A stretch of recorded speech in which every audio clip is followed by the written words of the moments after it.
Acabou o carnaval e agora o brasileiro vai ter que ficar atento a um assunto bem sério. As eleições municipais em outubro. Serão eleitos prefeitos, vice-prefeitos e vereadores em mais de 5.000 municípios. E a partir de agora, os partidos também vão ter que levar muito mais a sério a justiça eleitoral, especialmente por causa da aprovação da lei da ficha limpa. Políticos que não se enquadrarem na lei e estiverem com a ficha suja não poderão se candidatar. Vitória da democracia e do povo brasileiro. E para comentar esse assunto conosco, está conosco aqui o Paulo Vanucco, que é comentarista de política nacional. Boa noite, Paulo. Tudo bem? Boa noite. Passou bem o carnaval? Muito bem. Que Você bom. bem também. Que bom, que bom. A primeira pergunta, Paulo, é a seguinte. Qual é a importância para a sociedade brasileira da eliminação de candidatos que pisaram na bola? Então, Ribeiro, diz o folclore político brasileiro que o ano só começa depois do carnaval. Este ano começou um pouquinho antes, com a decisão do Supremo Tribunal Federal, que validou para a eleição deste ano a lei da ficha limpa. Eu mesmo tinha lá algumas dúvidas sobre a situação da pessoa que ainda não tem uma sentença definitiva, mas isso não importa. Agora é lei, vale para este ano. E quem renunciou ao mandato para não ser processado, quem já teve uma condenação em segunda instância, não pode mais ser candidato.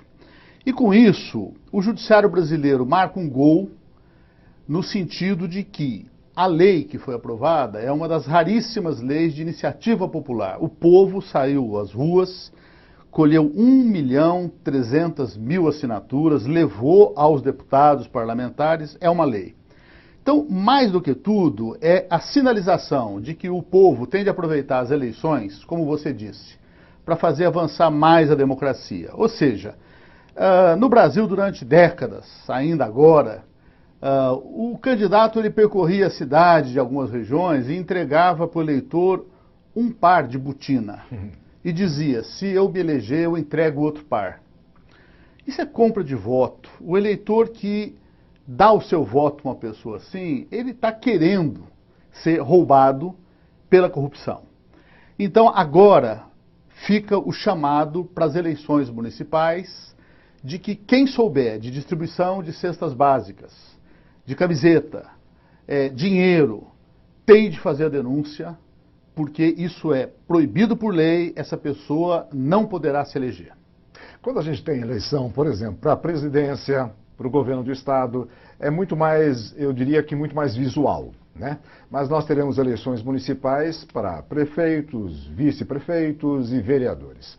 É mais difícil de controlar, porque envolve os eleitores e candidatos de cidades muito pequenas. Como é que fica a gente nessa situação para evitar os golpes que você acabou de mencionar? Claro, agora, por outro lado, também na pequena localidade, na nossa cidade, nós conhecemos mais os candidatos.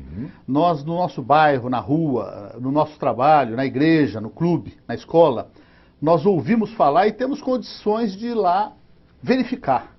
Então, quando é uma eleição nacional, às vezes o que acontece é um outro estado, é longe, agora não. Agora, quem é do ABC, quem é do litoral de São Paulo, do Vale do Paraíba, quem é do Rio de Janeiro, ouvindo falar que existe esse tipo de delito, o golpe do ficha suja, ele tem como fazer a verificação, se possível com o seu celular fotografe.